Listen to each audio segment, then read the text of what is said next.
wind chimes. Interesting. Okay, so after searching for about 17 days on the internet, I figured out how to sort of basically do this method.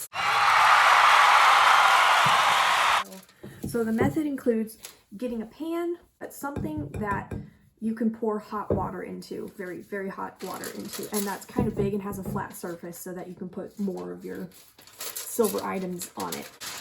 Put the shiny side up and kind of just coat.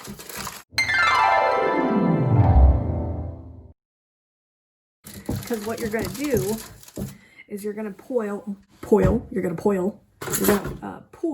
boiling water into this, and then you are going to mix baking soda in with it. Then you're gonna get your silverware and you're gonna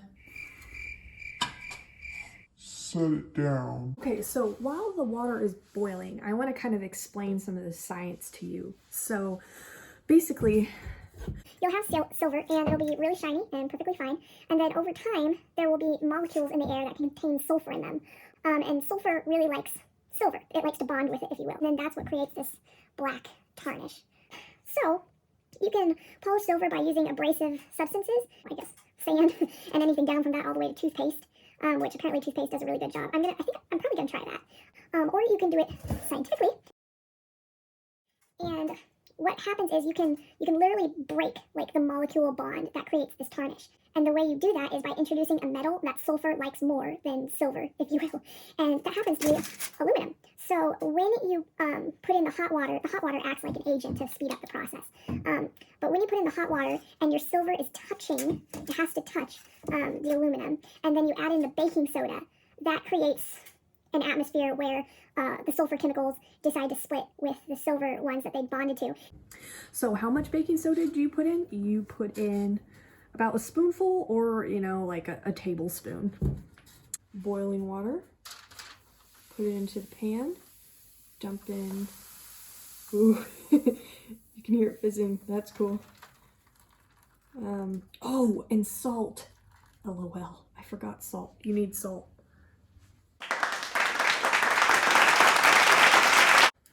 How much of that? I don't know. We'll just put in, we'll go the southern cooking route and just kind of feel it out. We get the silver, and I'm gonna touch it to the aluminum. Happens. Oh my gosh, it's working! Literally like magic. There's already a noticeable difference. This one. Okay, and while I was looking through my whole hodgepodge of silverware, I came across these, which I don't know what metal this is. It seems like it's been like chalkified on the surface. I thought, heck, why not see what happens there? So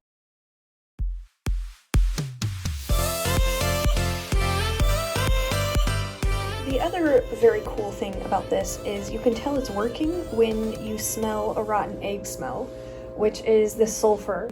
Okay, so it's been about 5 minutes. So that's kind of what it looks like.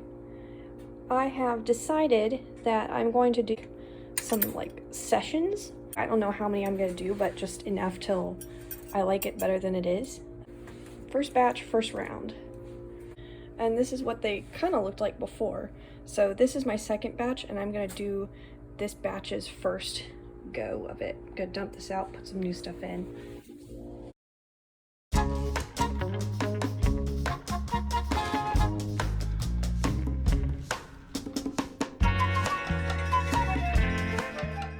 Okay, time's up. Well, it'll be interesting to see the before and afters. Ooh, had. So now both of these batches, this is my very first, this is my second batch.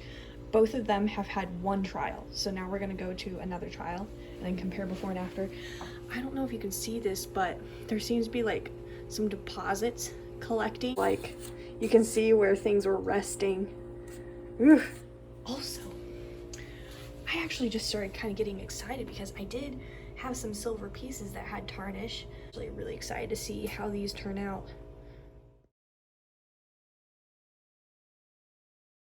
So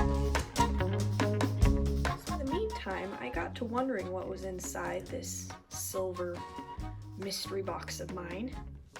And there happened to be a whole set in there. You could tell because the designs are the same. But, you know, upon a closer look, it appears we have 4 different kinds of spoons.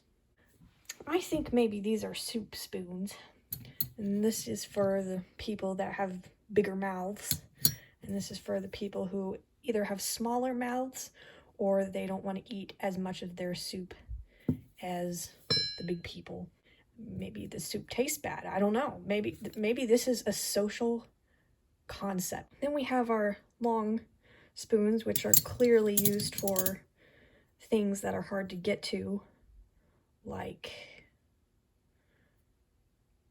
I don't know, maybe, or eating out of tall cups with. So maybe this is for like ice cream shakes. Your regular spoon. I know what this is for basically everything else. Then we have our nice tiny forks, which I think are probably used for the kids, yeah. Or maybe it's the same concept as this spoon, where you're forced to eat something for politeness' sake, but you really don't like it that much. And then we have our knives. So this is nice, just regular butter knives. But then we have this like trowel-shaped knife. You know, I think one day a man was sitting down at the table and he looked at all the silverwares and he thought, you know, what we really need is something that's good for spreading condiments on sandwiches, you know, like mortar on roads and stuff. So he probably came up with a mortar laying knife.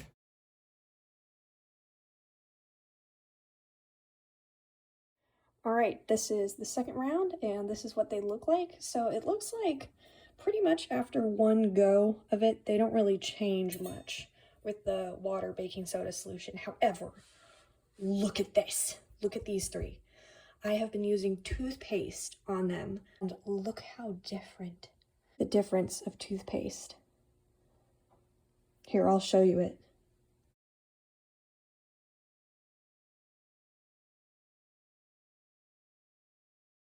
Right, here's what it looks like.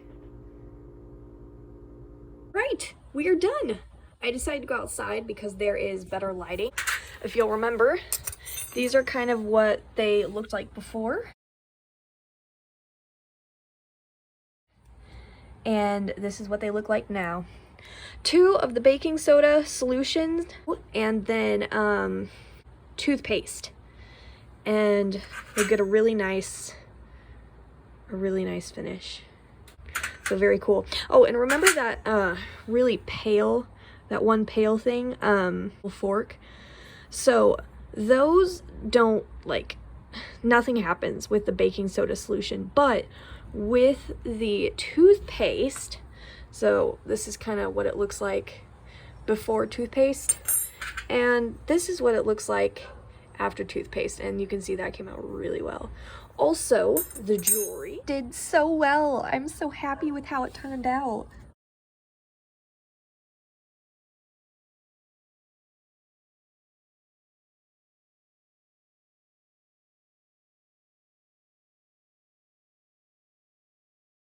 Man, it's so clean. And this ring, these ridges used to be black, but now they're not, more or less. And this one on the inside used to be completely black. So there you go. There you have it, folks.